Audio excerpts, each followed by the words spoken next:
Hi guys, in this video I'll explain how the linear congruential generators work. In my channel, I upload tech related videos ranging from Flutter, Python, encryption tutorials to tech tricks every week. So ready to join me in this journey or curious to learn more? Then don't forget to hit the subscribe button and press the bell icon to turn on the notification. Also don't forget to like the video. Now, hoping that you have subscribed, let's continue. So, let's continue. So, here we can see that we have two types of algorithm. One is the purpose-built algorithm, and second is algorithms based on existing cryptographic algorithms. These algorithms serve the purpose of generating pseudo-random bit streams, like continuous bit streams, but these kind of algorithms, they have the effect of randomizing input. For example, how the seed is generated using the TRNG.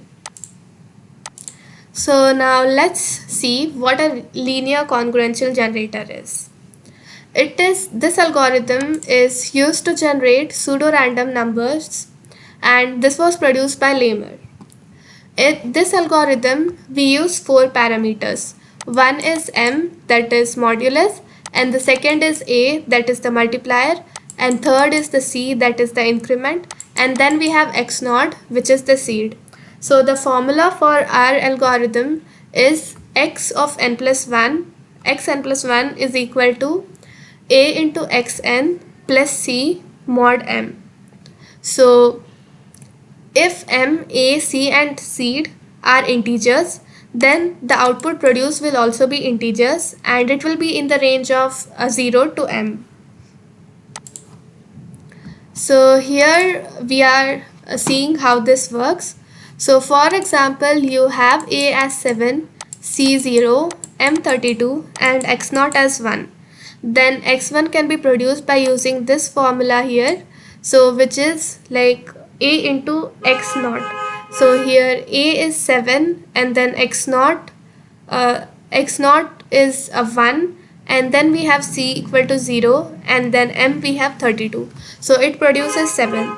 Similarly x2, when we see that we have a into xn plus c, that is 7 into x1, which is 7 plus 0 mod 32, which gives us 17. So this 17 is used in this and it produces 23. Similarly, this 23 is used in this and it produces 1. But in this, what we can see is that let me show you. So this produces a particular sequence. Even though this is random, we can find that we have repeating patterns in here, and we can see that before repeating itself, there are four numbers generated before repeating the same pattern. So we say that the period is 4. So in case we had like one more number, like suppose we have 1 2 3 4 5, and then once again we have 1 2 3 4 5,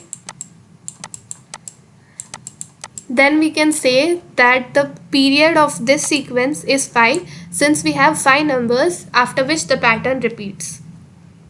And this period is variable and it depends on the value of m, c, a and x naught. And in order to make the period better, we usually keep m as a large number, uh, like and usually it is near 2 raised to 31. Part 88A proposes 3 tests while evaluating random number. So these three tests are as follows. One is the function should generate all numbers between 0 and m before generating. So here we can see that from 0 to we had our m as 32, we have generated only 4 numbers. So this is not random, since all numbers are not being produced from 0 to 32 before the pattern repeats. Then the test 2 is that it should appear random, and here it doesn't even appear. Then the test 3 is that the function should implement efficiently with 32-bit arithmetic. Now when we if we take test 1, with respect to it, if m is prime and c equal to 0, then for certain values of a, the period of generating function is m minus 1 with the only value missing as 0. Thus, like, this is kind of a tip that if we have m as a prime number and c equal to 0, then the period of such then the period of such functions will be usually very long, or m minus 1, where the only missing number would be 0. For example, if we consider 32 bits, the convenient prime number is 2 raised to 31 minus 1, and we can take a as 7 raised to 5. So this is one good example of a and m, which will give us a long or a good period, or a true almost true pseudo random number. If an opponent knows that LCG is used and also knows the values of ACM, he can easily find the subsequent numbers if the numbers are known. So suppose we have the values of x0, x1, x2 and x3. So since we have the 4 values, we can easily produce all the 3 of them. So if the opponent finds these things, ACM can be found easily. So we need to take care that the opponent should never find these things.